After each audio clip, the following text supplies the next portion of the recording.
What is up, everybody? It's Dr. Vibe here, host and producer of the award-winning Dr. Vibe Show, the home of Epic Conversations, and I'm the host of Epic Conversations, 2018 Innovation Award winner, 2020 Best Podcast News Award winner given out by the Canadian Ethnic Media Association.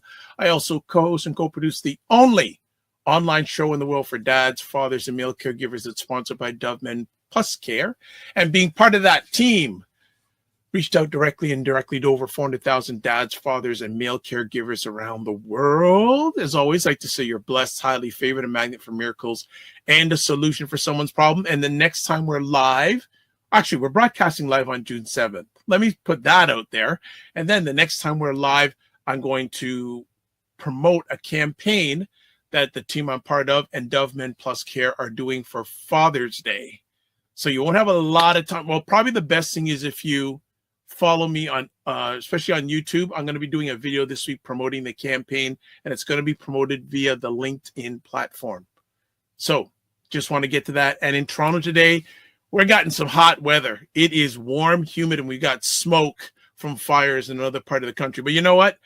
You're not here to listen to me. I'm floating in the sea, as you can see.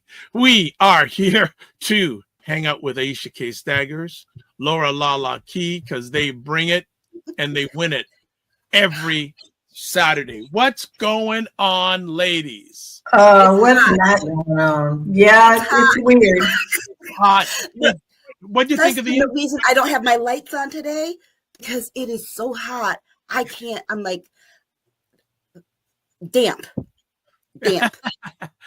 What did you think about the intro? I like it. It's nice. Yeah. Ricky, we got some. You know what? I love using pens. Have you ever had a point where you broke the pen clip? Like I've done that. Small things, little things. Yeah, it's the small things. It's not the big things, people. It's the small things that drive Dr. Vibe crazy. Same. Yeah. Sometimes, every now and then, I have to go into my Black Karen mode. You know, the difference between Black Karen and regular Karen is that Black Karen's motto is everybody can get it. Black. Not just the race you quote unquote don't like. No, everybody can get it from Black Karen. Black Karen. That's funny. Have you heard that one before, Lala? I went to the eye doctor yesterday. I said that to her several times. I got to become Black Karen. Okay. I went to the eye doctor yesterday. But listen, I went to the eye doctor yesterday, and I know how a contact lens exam is supposed to go. I've been doing them for 35 years. And this lady, she's like, is this better or this better? And I'm like, do you want to know if I can read one better than the other, or just just is it better or not? And I'm like, well, I guess it's better, but I still can't read it. And I was just trying to explain to her. Every time I was trying to explain to her what the issue was. So she sent me out there with contacts, bifocal contacts, multifocal, which is fine, but I could read close by. But I got in the car. I could not see the license plate of the car in front of me. And I'm like, got to change them. So I had to call her manager today. Oh. Ouch. Mm-hmm. Ouch. Especially because, the exam itself was 160, but the lenses for just 6 months were going to cost me $250. So, and I bought glasses. So I was like, I want to cancel my glass order because it's not right if it's the same one. And I want you to redo my exam for free. Well, we can have her do it again. I said, I do not want to see her. Do not put her in my purview. Don't put her in my peripheral. And I said, you better make a note. You better make a note on my chart that woman is never to touch me. Okay. Sometimes you just gotta put your foot down. Black Karen. Black Karen. Okay. And yes, today is Prince's birthday. Well, I was gonna wait, but it's already in our comments section. April Watson said, Happy Heavenly 67, Prince. Mm-hmm. 67. Wow. Now, so what would Prince be doing if he was still alive? What do you think he'd be? Music. He would do a show. Music. Actually, they just released a version from 2008, an acoustic version of "Free" from 1999, and that was a nice version. I think he'd be kind of disgusted at the money grab that is his estate. Yeah, I'm disgusted. But I've listened to absolutely nothing else today. I've honored him all day. Wow. Okay. I'm still very, very emotional about it. I don't talk about it a lot because it's so deep for me. You would think that I knew him personally, but in my life, it did feel like I knew him personally because it was in my everyday life. Every song meant something to me. And I have specific memories, even at 8 years old, when I told you guys I fell in love with him on his first album. So that's a long time to feel like you've been with someone. And there's only two artists that I feel that way about, and it's Prince and the other is Joni Mitchell. And see, I feel that way about Prince and Tina Marie. Oh, okay, I have pop quiz for both of you. Mm-hmm. I'm gonna Aisha first. If you had a chance to be sitting in front of Prince, mm-hmm. what song would you like him to play you? I don't necessarily know that I want him to play a song. I actually want him to answer my stream of questions. What would be the first question you ask him?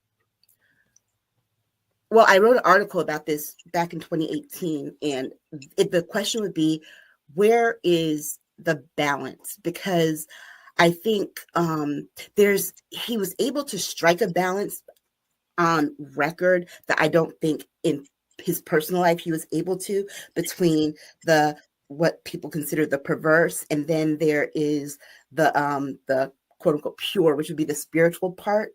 And like on record, he was able to do that. But if you look at him as a person, you see this. It felt like there was always a constant inner turmoil between what he wanted or he thought was a carnal way of feeling. In some ways he thought that was bad, because then he would go to the extreme with the religious part of it. And so how do you strike that balance on record, but you struggle in everyday life? Why doesn't one carry over to the other? Okay. Lala, if you had a chance to be in front of Prince, what song would you like him to perform? Call My Name. Oh, nice. But there is one that was deeply personal. It wasn't just a song that something was really, he had someone on his mind with that song, and then to be followed up by somebody. Then I would ask, that's my song. I love that song. Yeah, I love that song. That was actually one of my favorite songs from the Emancipation album. But I guess if any song, it would have to be Mountains. That's a song that reminds you that, you know what? Sometimes even the things that we're going to talk about tonight, sometimes you have to take a step back and realize, it's only, it's, the idea that this mountain would do something and bring this great love to your life. And it's like, no, that's just a mountain. It's only a mountain. That's it. And it took me, I think for me, it took me a while to get that part of it in life. Okay. But Lala, Call My Name is a good choice. Makes me cry every time. And my way home, that's my ringtone, because it helps keep me centered. Y'all want to know what my ringtone is? Home. Wait, y'all want to know what my ringtone is? Oh my gosh, here we go. Hold on, just give me 1 second, and I am going. I'm not going anywhere. What do y'all think it is? I'm not gonna. With you, it could be anything. So I'm not gonna put my head on the chopping block. Dirty Mind. What do you think it is? Dirty Mind. Yeah. All right, got it. I love it. Okay. And there's two reasons for that. The first reason is that was like the very first Prince song when I became like fangirl, right? But the sound is so loud. It's the only thing that wakes me up. It's like, oh yeah, he really is the ultimate rude boy. It's got this rude, obnoxious, it's just loud and boisterous. And so, it's like, oh, I know that's my ringer. It's like, oh, I know it's time, my alarm. It's time to get up. Yeah. That is hilarious. I've tried other Prince tones. I've had other ringtones. Shook One's Part 2 from Mobb Deep was my ringtone at one time. I had a Tammy Terrell ringtone. I had a Tina Marie ringtone. Actually, I have a Tina Marie ringtone for Jill Jones, actually. And it's a song that she co-wrote with Tina. That's why it's my ringtone. But all these other ringtones I've tried, I sleep right through them as my alarm. So this is the only one. So April says the album club on Clubhouse is doing a tribute. Oh, nice. Nice. Yeah, and I have trouble with those because if you mess up a Prince song for me, get out of my way. Don't. Yeah. Don't do it. I think they're playing. I think they're just playing his music though. In that, but I've seen people. Oh God, I've seen horrific covers of Prince songs, starting with his sister Sharon. I can't. I really can't. I just turn them straight off. And you want to know a crazy fact about me and the Prince song is I don't even like it when Prince does Nothing Compares to You. The only version I will listen to is The Family. Yep, The Family. And I was blessed enough to have them sing that just a few weeks ago. I got to stand in front and hear them sing that song. And that's on my bucket list. It was on my bucket list. I actually did get to see Prince for Mother's Day 2004 on the Musicology tour. That was my Mother's Day gift for my daughter's father. It was the nicest gift he's ever given me. Probably the nicest thing he's ever done for me, period. And that says a lot in knowing somebody 25 years. Yeah. For me, meeting him was a joy, and having a chat with him for about 15 minutes.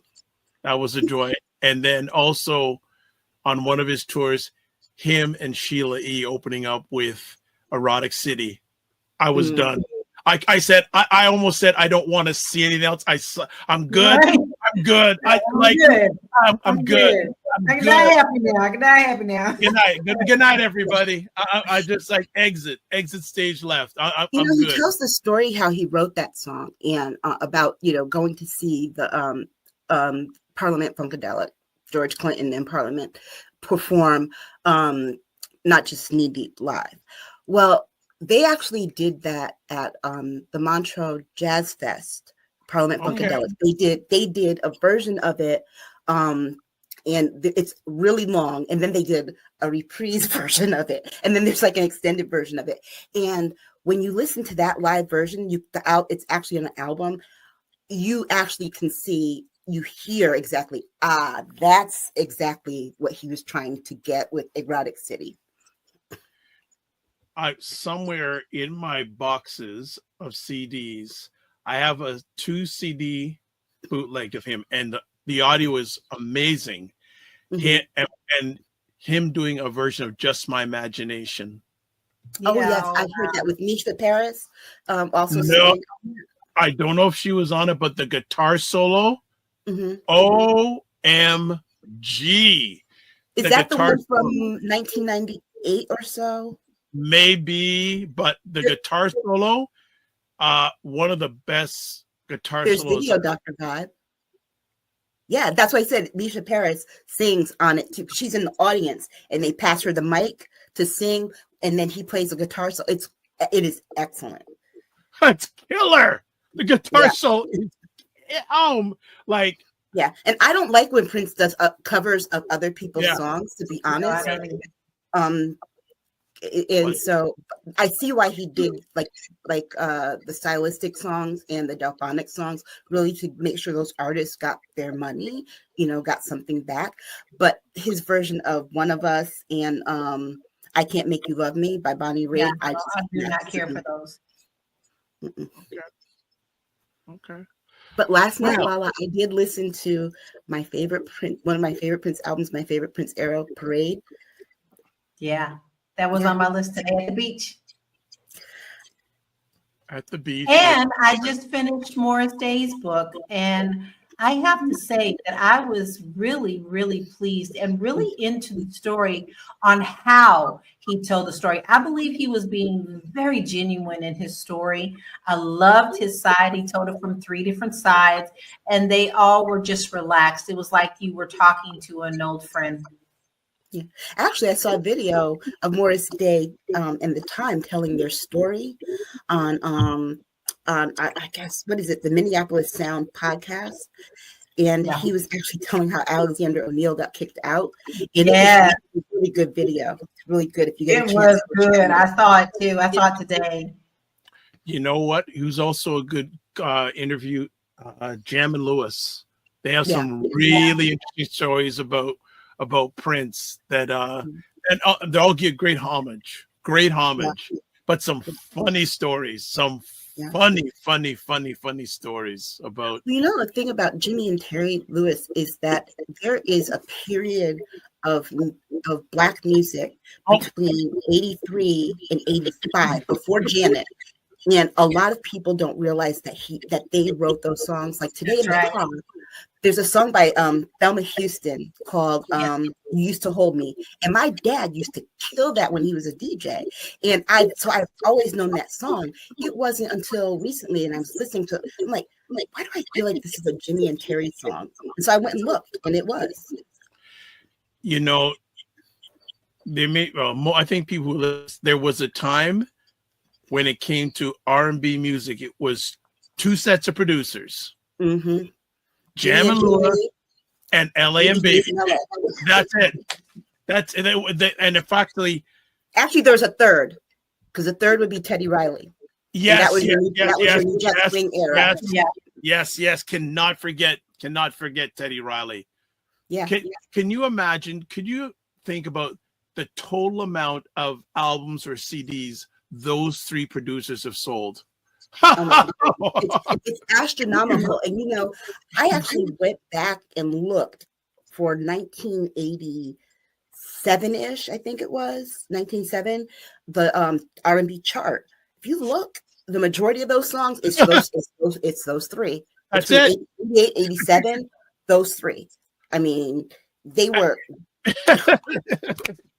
And actually, one of the best remixes I've ever enjoyed was, and I've said this a few times in the past, the Teddy Riley remix of Gene Child's "I Don't Want to Fall in Love." Actually, you know what? There are 3 remixes that Teddy Riley did in that same period that I love. It's that one. Then there's the of course the SWV remix of Right Here, the Human Nature remix. Yeah. And then oh gosh, it just left me. What was the third one? Oh, that group that he had today. Yes. Girl, I got my eye on you. That beginning with the keyboard, it's like, oh my God, Teddy, you played that. But what a lot of people probably don't know is, guess who produced The Show by Dougie Fresh and Slick Rick? Teddy Riley.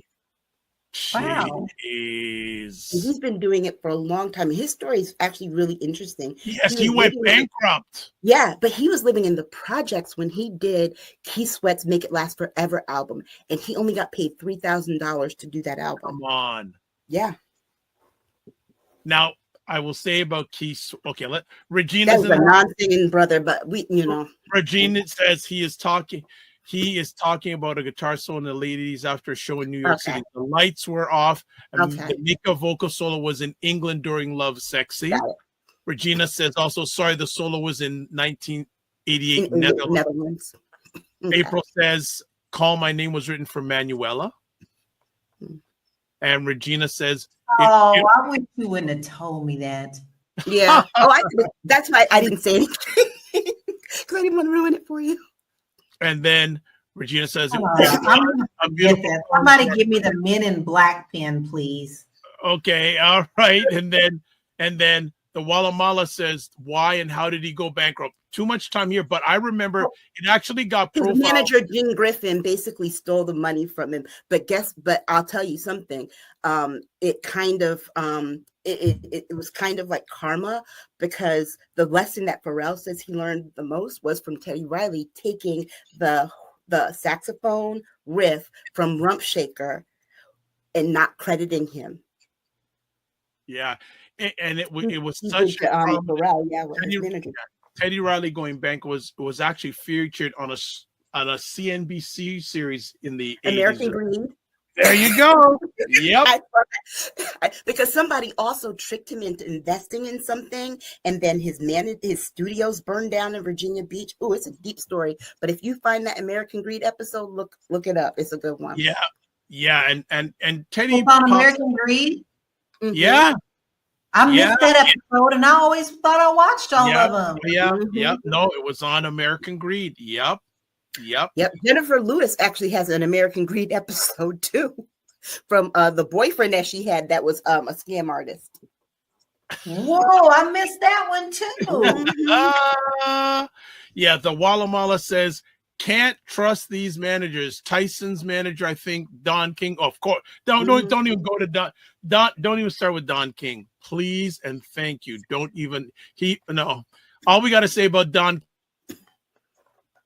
That's all you need to know, right? Done. Yep.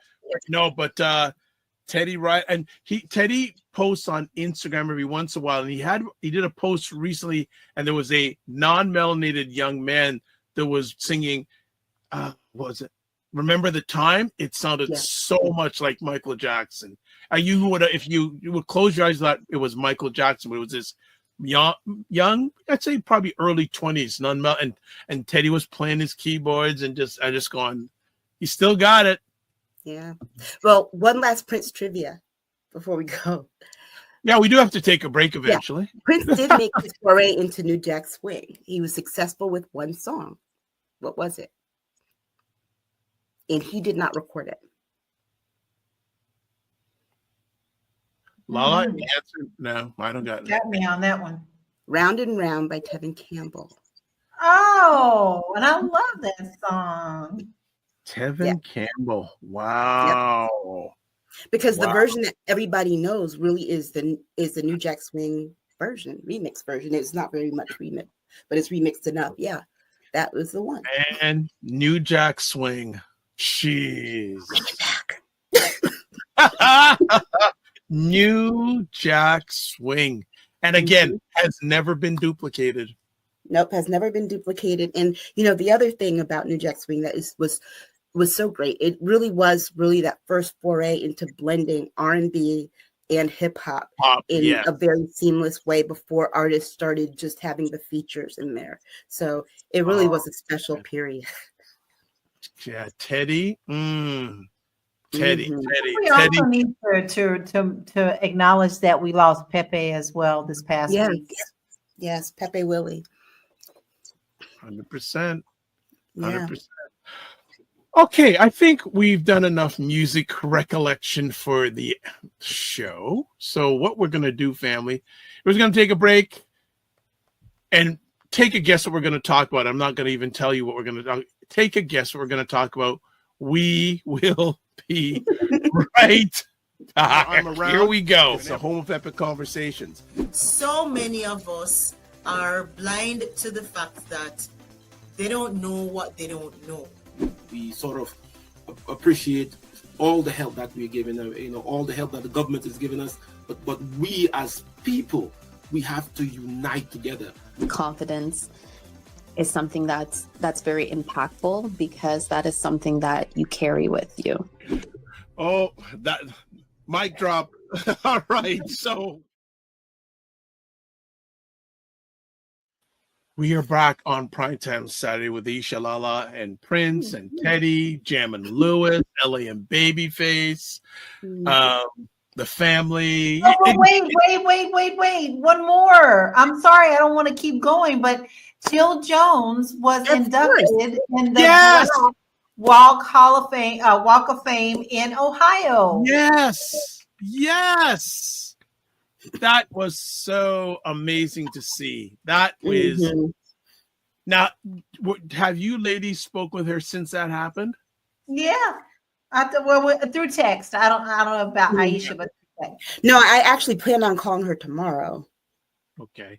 Well, do tell her I send my love and huge congratulations I on know that it's a announcement. big thing because That is you know huge. these Huge. it's one of those things where I was actually kind of sad that she wasn't included that in that movie 20 Feet from Stardom about the background Yeah. singers. Yeah. All right. Okay. So speaking of Jill Jones and Aisha and Lala, girlfriends chat. It's old episodes on Patreon, new episodes on Substack. There are the links. Primetime Saturday show store. There's the link. Join our Discord group. Please email me at dr.vibe at the drvibeshow.com. And also you can click on the link on the screen. Subscribe to the Dr. Vibe Show on YouTube and hit the notification button. Please like the Dr. Vibe Show on Facebook, LinkedIn, and Instagram to advertise your business, product, or service on any of my platforms that I'm a part of. Email me, dr.vibe at the drvibeshow.com. And we don't leave it to last. We do. It's always there. Indie Soup TV, platform for Dr. Tachi, getting close to 30,000 subscribers on her YouTube platform, about 25 independent content creators. You see edited versions of this show and many shows that I'm a part of on it. There is the YouTube link. There is the website. We are done. What are we going to talk about today? Ooh, the girls are fighting. The two The boys are fighting. the two toddlers who are throwing The boys are tantrums. fighting. Well, okay. So I guess if anybody's been sitting under a rock, shots were fired from Elon Musk. Trump started shooting at first. You know, so funny. He didn't shoot back at first. And Lawrence O'Donnell acknowledged that. He said Trump probably doesn't know how to do it, how to come back. But then they started. Somebody had to tell him how. He didn't know how. They went back and forth. And the thing for me that, I'm a communications person. So everything is an opportunity. The Democrats basically have blown it. They've blown it. They're sitting here like Ayanna Pressley, for example, said, "Don't let these men in their distract from the fact Republicans are still trying to rip away healthcare and food from actual children." To which Aisha said, "To see two rich men fight while Americans are struggling is the message." Representative Pressley, use it. Don't hide from it. And that is the thing, because the thing is, they're fighting over tax cuts to wealthy people while taking away stuff from regular Americans. They're fighting over tax cuts that are going to cost everyone individually $6,915. That's what you will pay? So whoa. Say it again, Aisha. Say the number. $6,915. Let it sink in. Put it this way. That's no joke.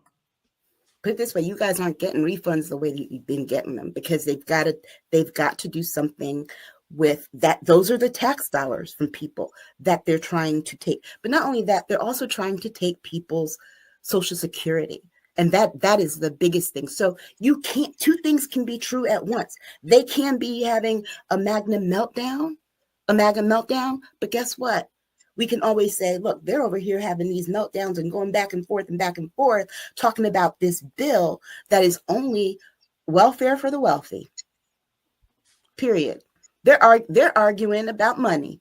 Two rich guys arguing about money, billions of dollars that they want to take from you. Period. I think it's disgusting. And not only do I think it's disgusting, I find it very interesting that people are making jokes about this. Yes, I don't find it funny at all. And I try to find humor in it. And I did find a couple of memes I could giggle at.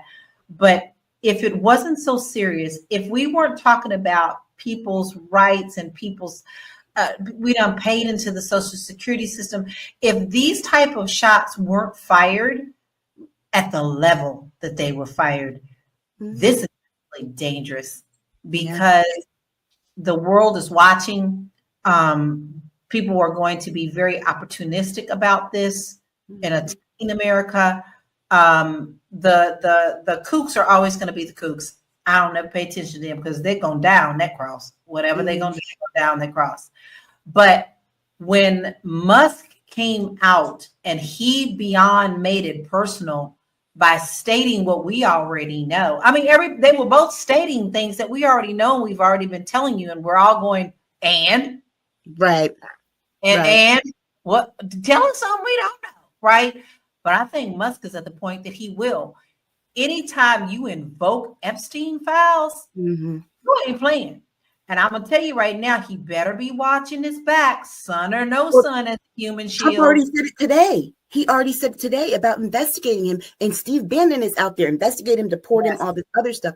But here's the thing: make no mistake, Democrats, you do not agree with Elon Musk. The bill is bad, yes, but again, two things can be true. The bill is bad, but not for the reasons that he thinks. He's upset about his money and his investments and his contracts with the government. Billions of dollars that Trump talking about, well, if we got rid of his contracts, we could afford the bill. But guess what? But here's the thing. You're still not talking about cutting his contracts to fund the tax cut. Exactly. That's personal vendetta. That's just okay. Let me show you who really is powerful. That's all that is. That has nothing to do with you. All right. And all these people talking about, oh, finally, ain't no finally, because it ain't about you, and it never was about you. You always are going to be a half freaking not. So keep that clear. And don't let this put this smoke screen up about this. You better be clear about why they're fighting and what that means for you. It absolutely means nothing for you. That's only between them two. And here's the thing: if it really was, off camera I mentioned Black Karen. If it really was a Black Karen moment, if I was doing this as my Black Karen self when I get that way, first of all, I'm not going to just fire shots and threaten. Okay. I'm actually going to do. And so Elon threatening, oh yeah, I'll just take my thing and go, right? I'll just take my spacecraft and go, which means, remember, there are still 4 people up in space that are stranded till the middle of this month. Don't forget that. So they would be stuck up there, and we would have to rely on Russia to bring them back. Russia, which Trump would be more than happy to do. Remember that. But that means Russia they'd be in all of our stuff. But here's the other part too. Elon Musk, we're all his hostages. Because remember, he has all of our information. All he has to do is say, well, you know what? I'm going to release everybody's information. Period. He already has. Which he already has. But I don't mean, but here, when I say everybody, don't forget, he also has Trump's information, his tax information. Because he helped, not only that, he also helped in the White House. And he said it. He came straight out and said it. If it wasn't for me, you wouldn't be in the White House. Exactly. What did we tell y'all? That's the thing I was going to go to next. Here's the other reason why this is so important, because Musk let something slip out, and Trump responded in the way that you expect somebody who knows things were rigged. When Musk said he wouldn't have won the White House, Dems would have won the House, he gave specific numbers about the Senate race. How do you know those numbers? How? And then the first thing that Trump said was, well, I would have won Pennsylvania. I did win Pennsylvania without him, but I would have won without him anyway. Notice he pointed at a swing state. And that was the first swing state that they called for him before the polls closed. Remember, and Aisha and I were like, what? I did the math. I'm like, this doesn't make sense. Why did they call Pennsylvania for him when the polls haven't even closed yet? So yeah. And I suspect that some of those results that were being tallied were being produced and given by Trump. Because guess who? Elon Musk. Because guess who has the satellites?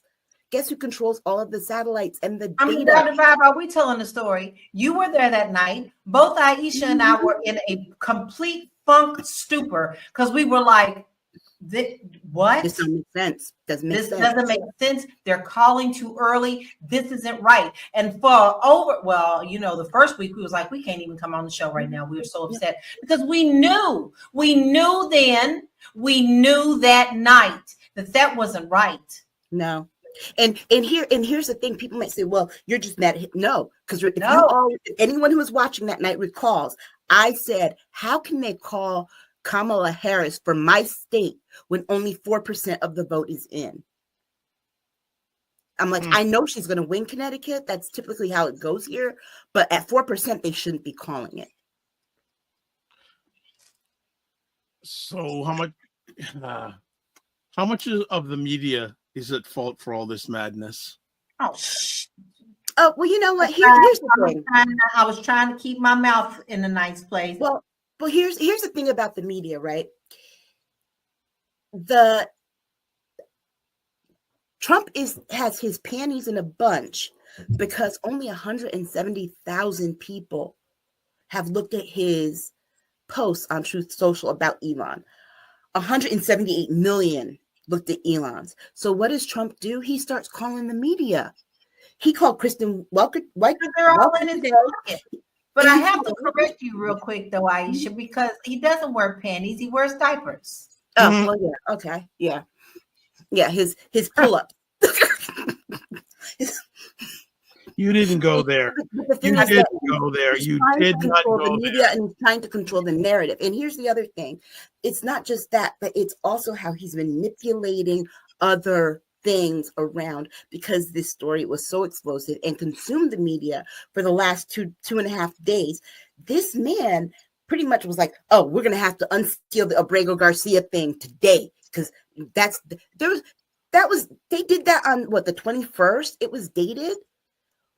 So it took you, okay, there was that.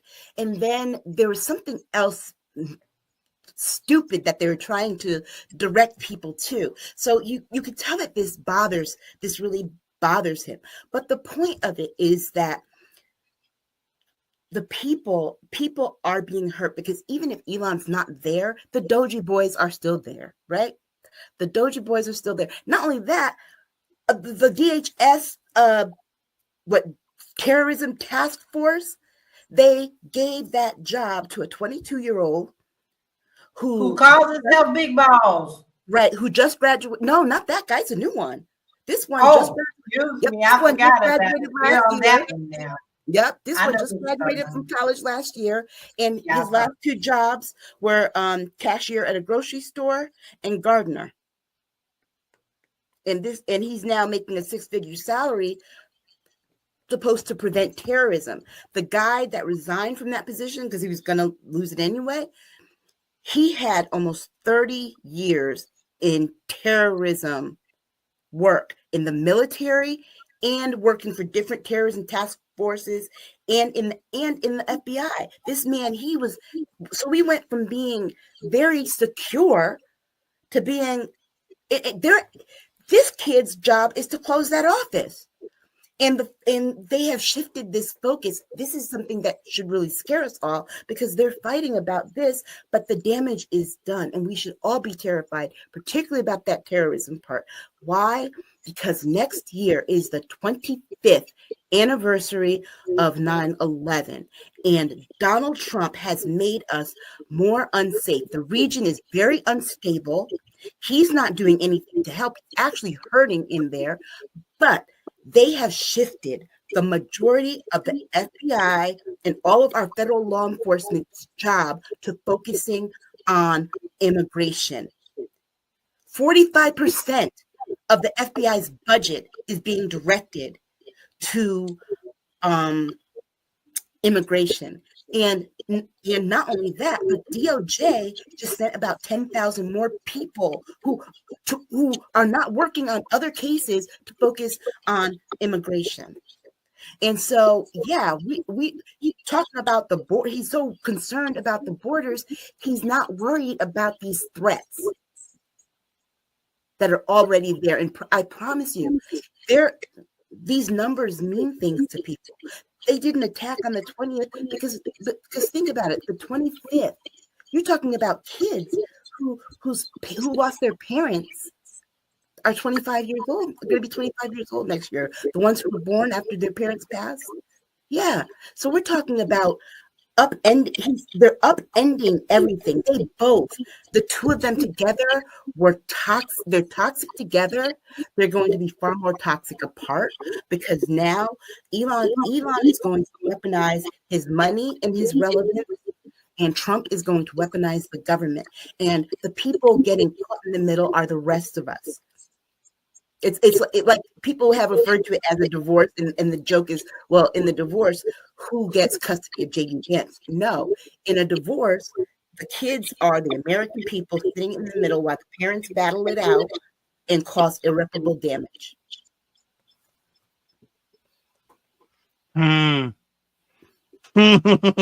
Where does this go next? I don't think that they woke up. Listen, it's a roller coaster. We don't know what's coming next. This is our first time on this roller coaster with this bunch. Although we've been on the roller coaster with Trump before, it wasn't like this because it was a different circumstance. This time, he's planning to play to win and stay. All right. So he learned what he was going to do on the first trip, but we are on this brand new roller coaster, and we do not know what's happening from minute to minute, and we never know what ball is going to hit us upside the head. That's where I am. We don't know. I mean, today the thing was that, well, if Elon decides he's going to start funding Democrats, we are going to investigate him for Yes. It's like, what?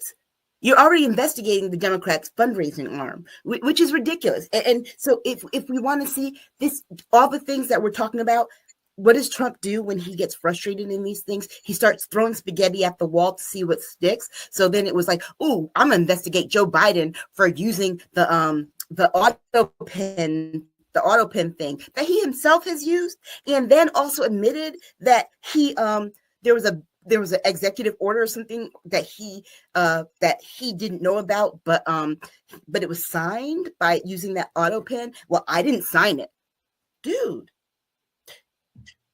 What are you talking about? Here's the thing is that this is the chaos within this country in the last 6 months, just on a platform for people to really see.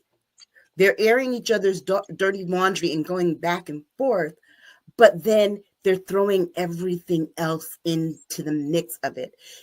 Exactly. And like Walamala said, then he's out here talking about, oh yeah, the real Joe Biden died and has been and the thing I said was like, oh yeah, like the real Prince died in 1984 after Purple Rain, and then it was a whole, it was a y'all talking about, you sitting up talking about Biden is crazy and dementia. What? Right. This man has walked the rails from day one. Right. And it just shows you that, look, there's chaos in the House over this bill, there's chaos in the Senate over this bill, and then there's chaos in the White House over this bill, and it's basically just Trump and Elon Musk fighting. So what does it tell you? This bill is chaotic. Why?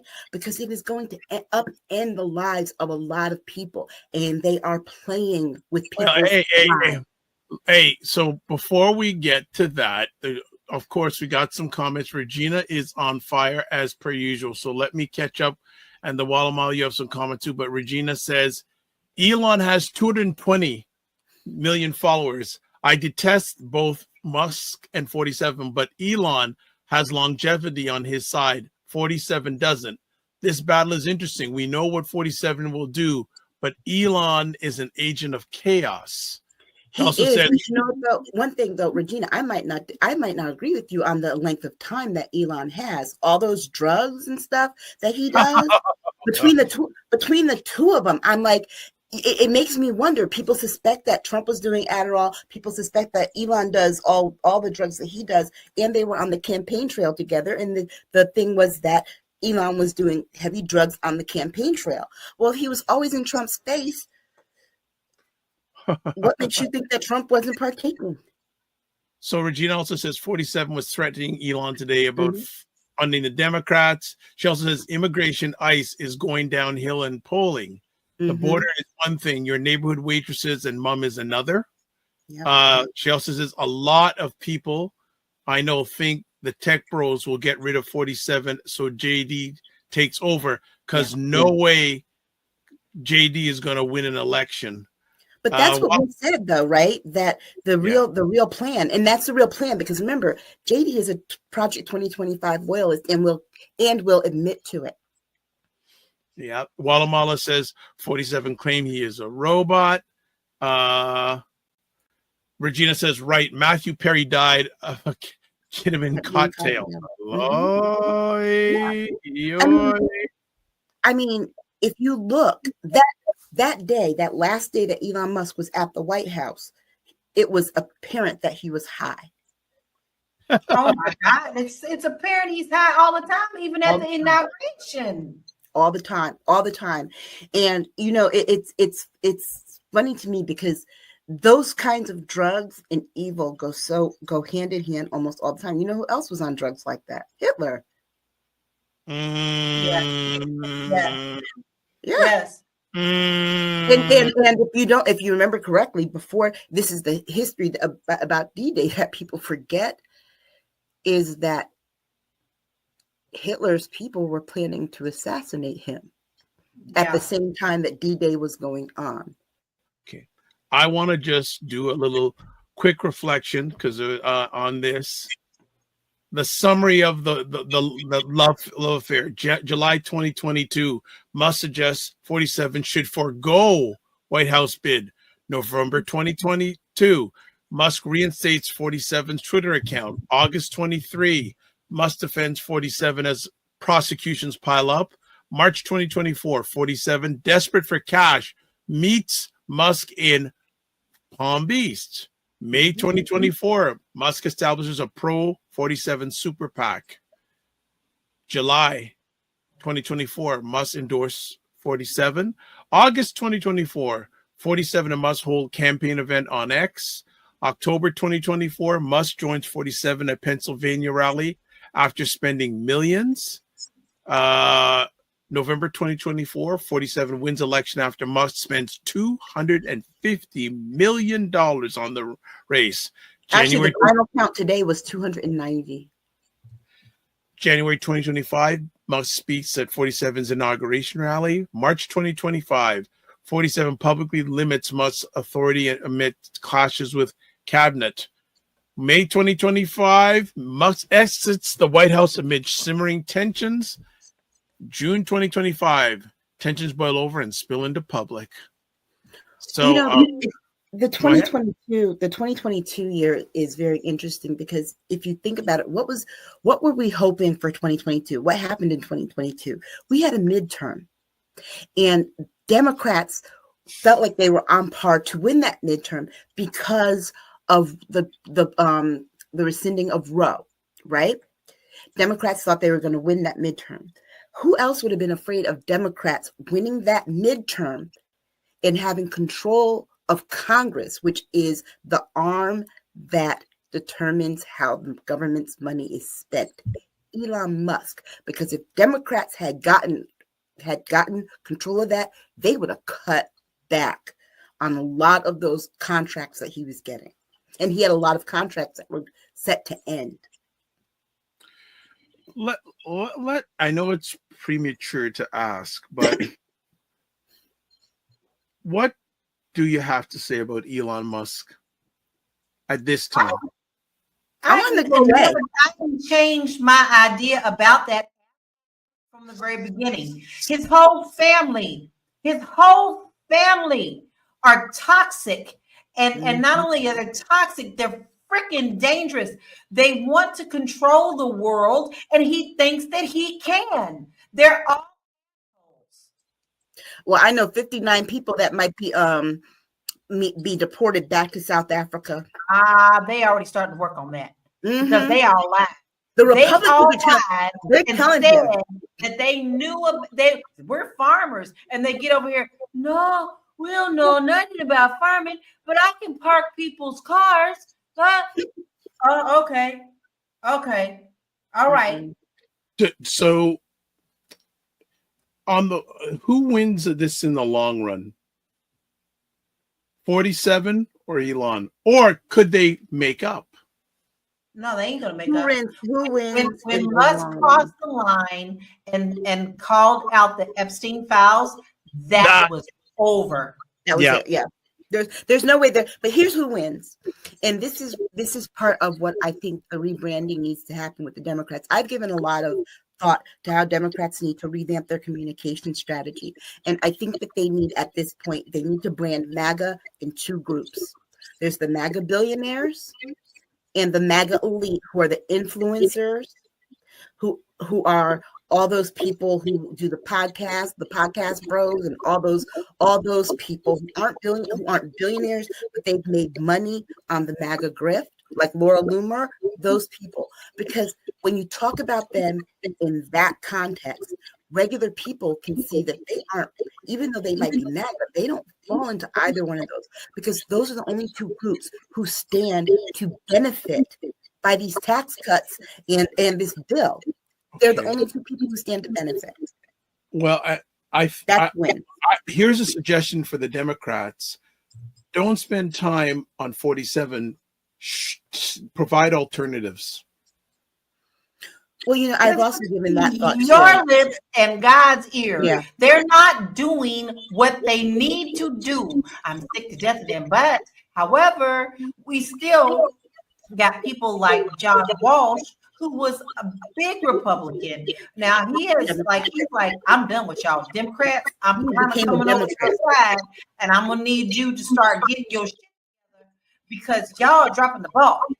David Jolly, former Republican congressman, is now a Democrat running for the governorship in Florida. Yeah, I just suggested the Democrats let the Republicans burn themselves up, but provide the American people. What would you do different from them? This is my suggestion. Stop attacking what's going on with the Republicans, 47 Elon Musk. What alternatives can you provide? Yes. But here's the thing with that, Dr. Vibe, is that because everyone is so laser focused on that, the thing is that they're not talking about that. They're like, oh, we're above that. Well, guess what? That's where everybody is. So you start by just simplifying it. Like I said, it's two rich guys over here fighting because of egos, but at the same time they're doing that, they're also doing this. And I think there's this, we've got to get over, we can just focus on one thing. Two things can be true and can happen at the same time. And I know this: the next Democrat to run for president has to have a spine of steel and has to be able to and ready to say and accept it and say, look, the one thing I definitely want to do is let hold on. What was that look from Lala? Because I have a person in mind, and I want her so bad I can freaking taste it. But I don't know if the public is, like the general public. Now we know we're ready for her, but I don't know if the world is ready for her. Now, my God, if I could have Jasmine Crockett. Who? Jasmine Crockett. No, she won't win. Let me have my little second of joy. I know everybody's just been taking everything from Lala today. I'm like, hey, what did I do to everybody today? But you know what, though?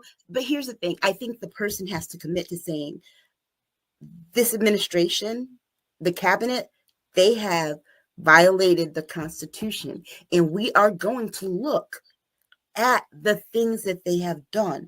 Congress, if Democrats win Congress, you are tasked with holding hearings and investigating and gathering all the evidence, and I am going to appoint a DOJ person who is going to take that and do the thing.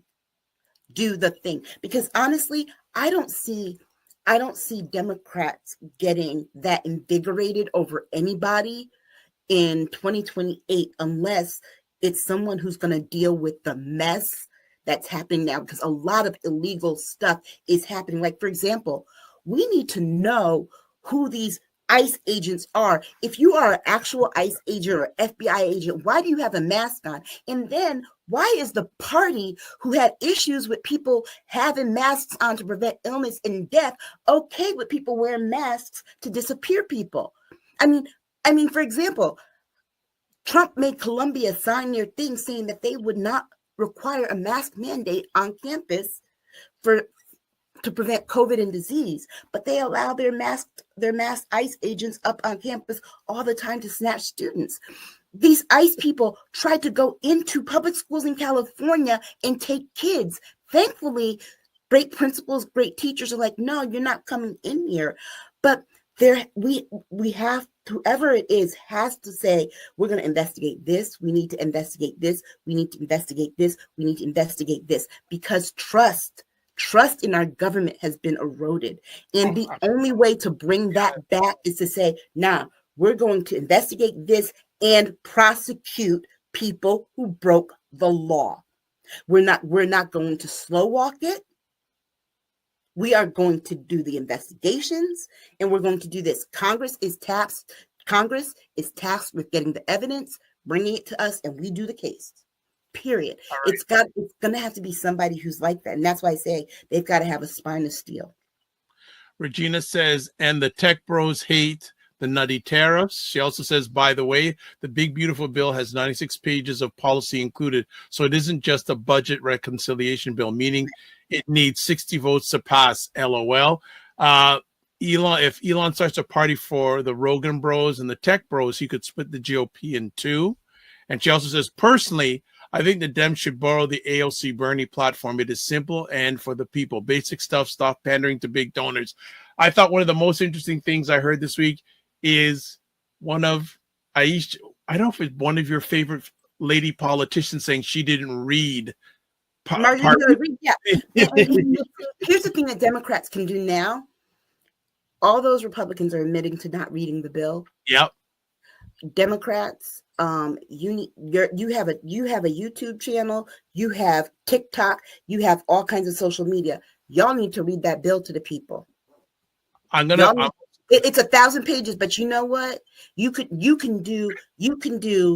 divide yourselves up into your task, into your committees anyway, and say, okay, we're going to focus on the parts of the bill that focus on immigration. We're going to focus on the parts of the bill that focus on healthcare, that focus on Social Security. We're going to focus on the parts of the bill that focus on these policies with regard to presidential power. We're going to focus on this. And that is how they need to do it. Because guess what? People have an idea, but they don't really know all the things that are in it. And even more so, because guess who else is going to be paying attention to those little podcasts? The Republicans. Because guess who doesn't know what's in the bill? The Republicans. They voted for it, but they don't know what's in it. And then it's bad. It's bad when their constituents show up to town halls.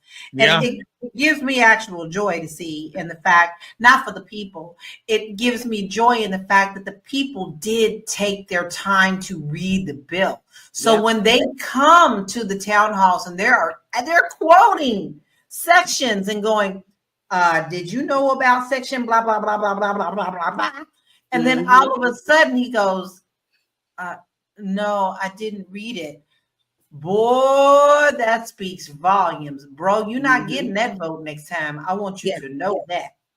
And then the Democrats need to make up a list of all the politicians who admit to not reading the bill. Yep. They should have ads on that. And they need to attack. This is the thing right now. And you're right, Dr. Vibe. And that's my thing as a communications person. Every opportunity, every time somebody says something, make an ad, flood the zone with it. You know what?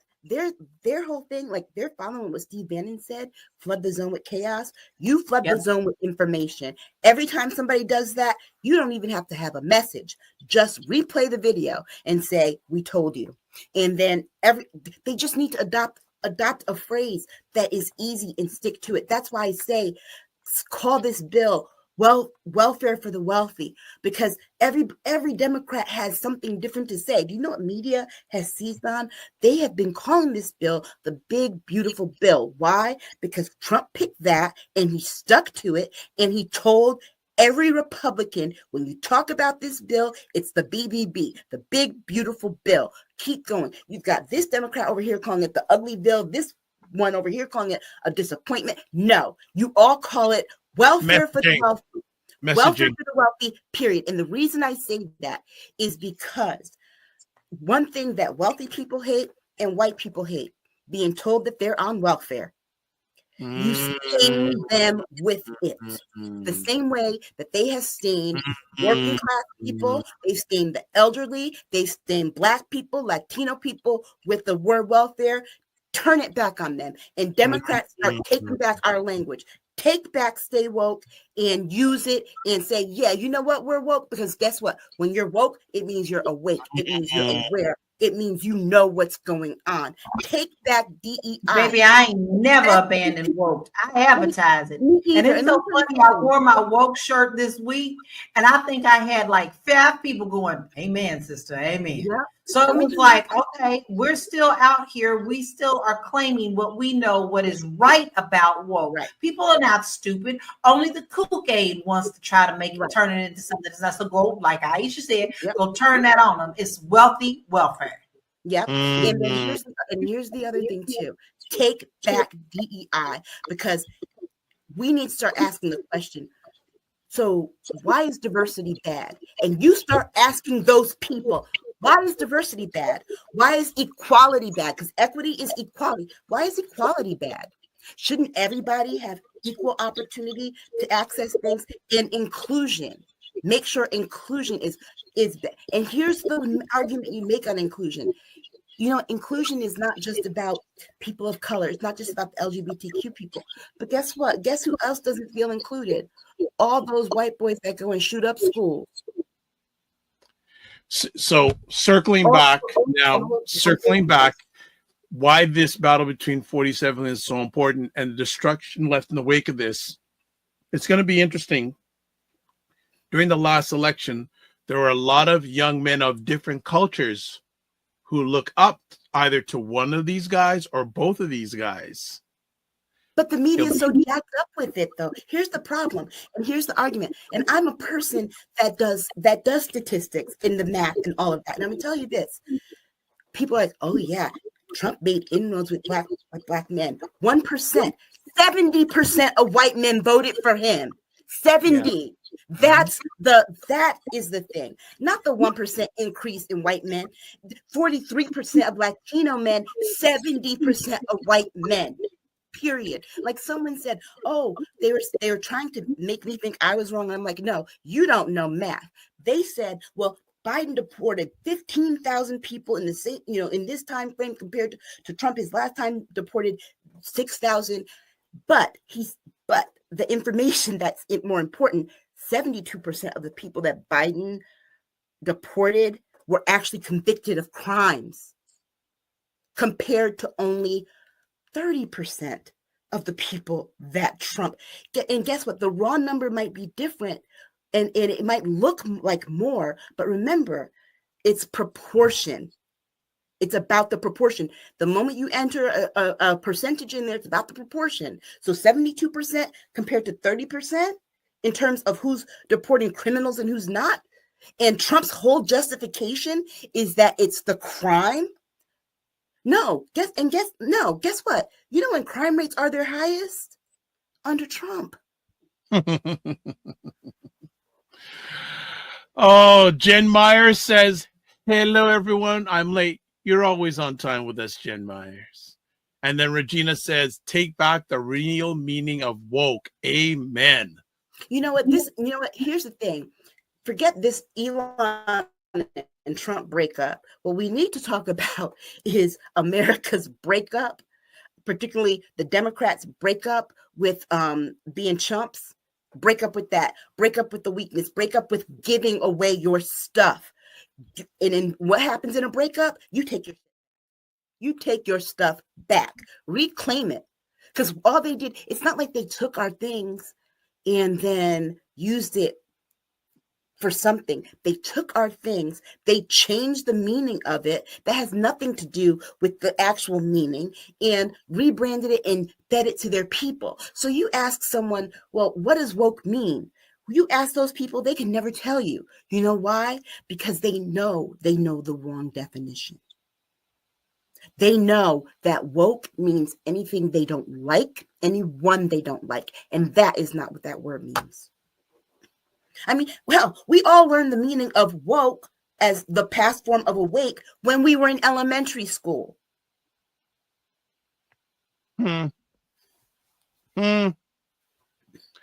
Lala, anything you want to add? I'm tired. I'm tired. Because it's a never-ending battle, and it's so emotionally draining. And to be very honest, when Aisha, because Aisha's the one who alerted me that they were arguing, because I was like, you know what, I'm done. I'm not even looking at the news. I'm just not. I'm really working on myself, on how I can improve myself and how I can do that in order to help my communities.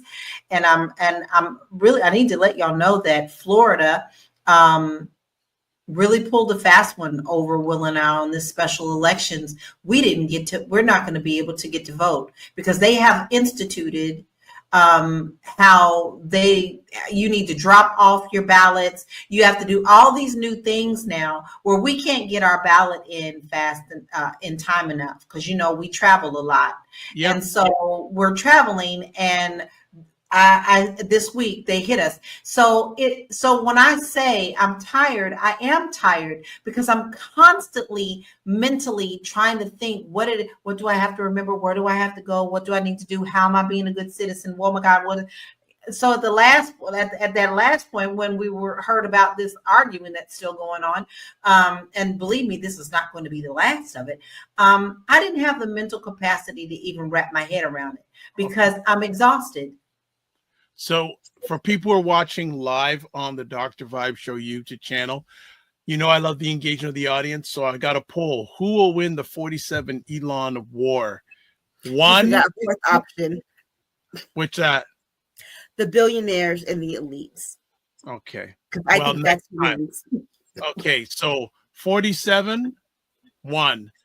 Elon, 2, not sure, 3. So Regina, you gotta put you're not, yes, you got to press a number then enter. So either 1, there we go, so far they say Elon, the family says it's going to be Elon. We'll keep a track of that, and that's anyone who's watching live on the YouTube channel.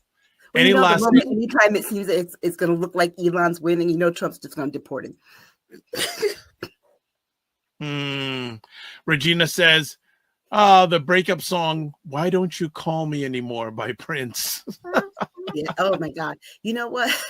That's what somebody asked Trump today. Are you going to call Elon? No. I don't want to call him. Of course, they're like Lala said, this is done. The moment that he brought the Epstein thing, done. But interesting. What's the gentleman? He's done biographies on 47. Oh, Michael Cohen? No, he's done biographies on. I saw him interviewed on the Daily Beast this week. He went in on the whole Epstein, and he says he has physically seen pictures on 47 and Epstein and young women. Well, yeah, Elon put those out too. But that's no lie, because these young ladies who came forward and told these stories, and people are burying this. They're not getting the attention. They're being labeled as crazy. But let me tell you something. These ladies are so deep with details. They can't make this. They're telling the truth. Yeah. And, here's the other thing, too, is that it's like the odd thing about him bringing up the Epstein thing, and I don't think that he thought about it that way. I think Elon doesn't think that way. But Trump also doesn't help himself that way, because what is the thing that he talks about doing this week when someone asks him? It's about, is he going to pardon Diddy? We know what Diddy's on. We know what Diddy's on trial for. Oh Lord! I'm just waiting. I'm like, No, now at this point, that I'm was waiting for R. Kelly to ask for I a thought pardon. of, because they are close like that. Yep. And I thought about this. I'm like, you know what? Really? Is R. Kelly going to ask for a pardon? Really? Oh, Yeah, wow. No, it's not a joke. He was constantly around him in New York City. Yep. And then Trump said that the very same day that Elon went off, right before Elon went off. All right. Let's end it off with that. A few quick things. If you are watching this live on the YouTube channel, my YouTube channel, The Dr. Vibe Show, love to do a quick poll. Would love you to rate today's show between 1 and 5. 1, 5, it was out of bounds. So from 1 to 5, if you can do that in real time, we would appreciate that. So one other quick thing I'm going to add in regards to the bill, the whatever they want to call it. One of the provisions that a lot of Republicans haven't read is the whole thing on AI. So government saying, now, isn't it interesting? The same party that wants to rule over women's bodies and other things, they don't want to touch AI. Well, standing the inauguration.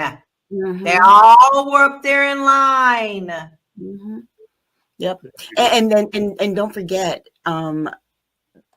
look at who is donating to these Republicans that are voting. Look at who their donors are. Follow the money. All right. We're leaving it at that. As always, want to say thank you for the ladies for giving the most precious thing they have to offer, their time today.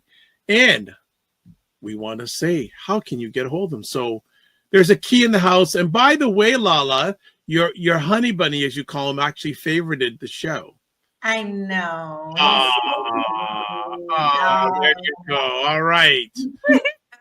Where can we get a hold of you? You can find all of my stuff. I've swung everything over to my website, whether you're looking for real estate or you're looking to move abroad. Maybe you need to get your budget in order. I have all sorts of free resources there for you. And you could do that at www.laurakey.net. But I do want to leave you with one thing, and I posted this on my page. So Musk goes, kill the bill. And Trump goes, Musk has TDS. So Musk goes, I'm the reason Trump won. So Trump goes, we waste billions on Musk. So Musk goes, Epstein. And the flunky goes, deport. And Musk goes, impeach.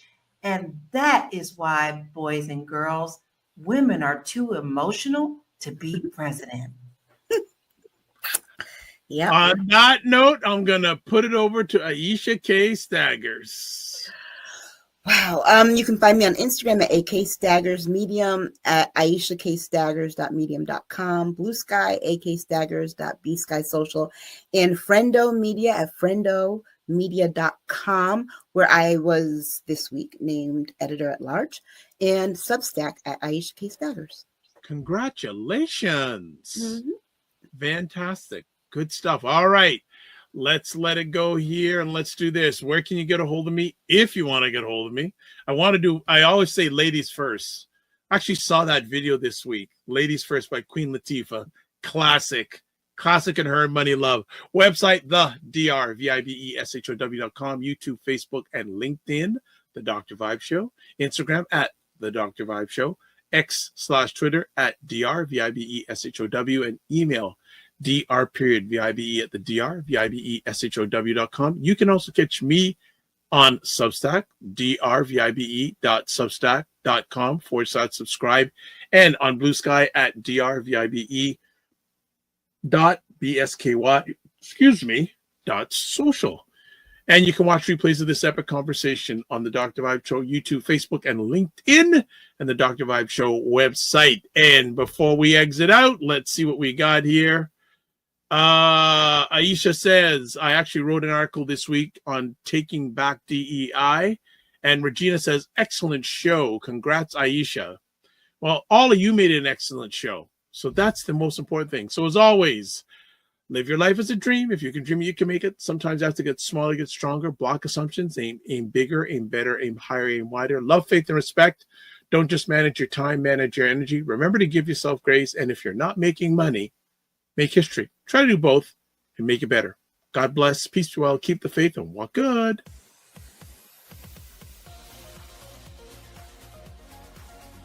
To understand how afraid I am of any member of the rodent family that's down to squirrels and chipmunks.